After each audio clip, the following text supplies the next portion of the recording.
Today's video dives deep into the tense standoff unfolding right now between Iran and the United States. We'll explore the military actions, diplomatic moves, and how all of this is reverberating through the global economy. By the end, you'll have a comprehensive understanding of the stakes, the risks, and what it means for markets and everyday life. What's happening right now between Iran and the United States? The situation escalated dramatically on June 22, when the United States launched airstrikes targeting Iranian nuclear facilities, specifically sites at Fordo, Natanz, and Isfahan. The strikes were described as using bunker-buster bombs, allegedly intended to completely obliterate key components of Iran's nuclear infrastructure, but internal U.S. assessments, including reports from the GIA, suggest the strikes delayed Iran's program by only a few months, not destroyed it. Iran responded almost immediately, firing over 20 ballistic missiles at Israel and launching missiles toward U.S. bases in Qatar and Iraq. Missiles at Al Udeid Air Base in Qatar were intercepted, with one impacting but causing no casualties. Iran's parliament voted to close the Strait of Hormuz in response, pending final approval, though the strait remains open as of now. Cyber attacks from Iran-aligned hacker groups have targeted U.S. banks, defense firms, oil companies, and more, creating new vulnerabilities in America's cybersecurity posture. Despite this explosion of military, diplomatic, and cyber activity, diplomatic channels are active. Qatar has mediated a visible but fragile ceasefire between Iran and Israel.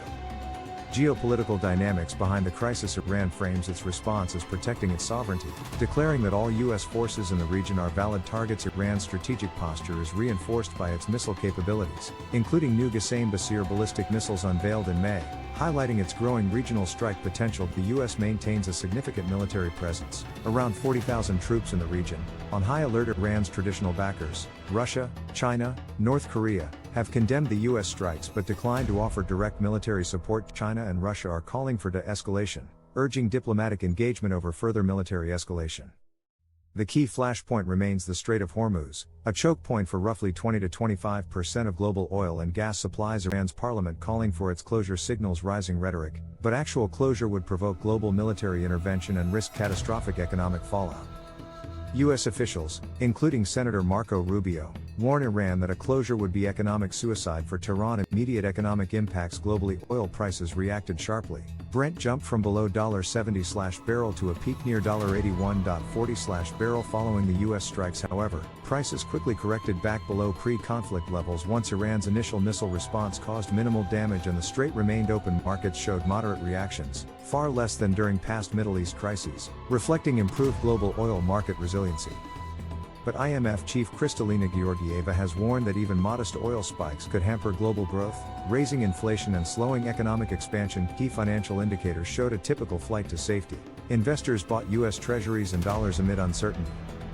High volatility in energy markets also raised insurance premiums and shipping costs, notably surrounding the Strait of Hormuz. Some U.S. manufacturers, such as lumber exporters, reported declining orders from the Middle East due to broader business uncertainty. Immediate U.S. economic effects. U.S. consumers felt pressure on gas prices. ING warned that crude could spike to $120/barrel, potentially pushing U.S. gas above $5 per gallon and inflation above 5%. Analysts from Morgan Stanley caution that even temporary oil shocks could dent household spending and slow GDP growth. The U.S. housing market remains stable, but broader economic forecasts are becoming more cautious as firms and consumers delay spending amid uncertainty. Simultaneously, America's energy independence affords its strength. Domestic shale output insulates U.S. consumers from Middle East supply shocks. U.S. trade faces pressure. Logistical costs rise, Middle Eastern markets cool, and exporters grow wary.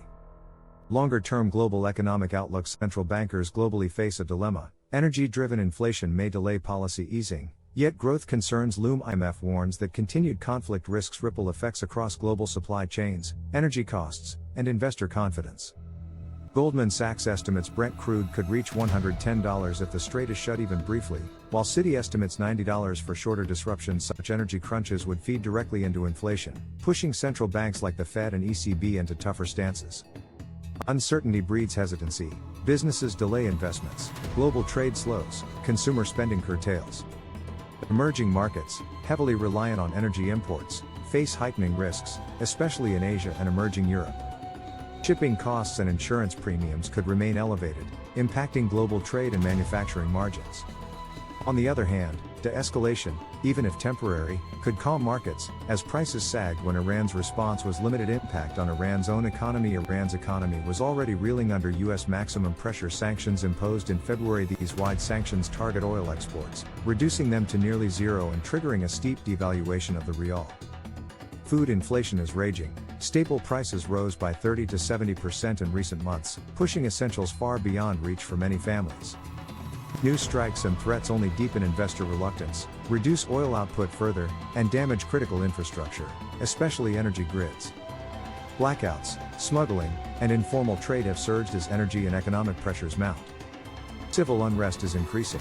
Public protests over inflation, unemployment, and shortages are threatening regime stability.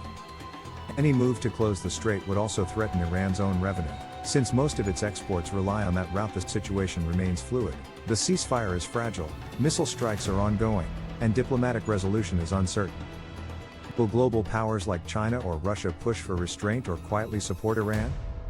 How will central banks respond to inflation pressure, especially if oil remains volatile? What happens if investor sentiment sours and markets tumble in response? For Iran, survival may hinge on balancing regional defiance with avoiding economic collapse. For the US and the global economy, decoupling geopolitical risks from markets will remain a challenge.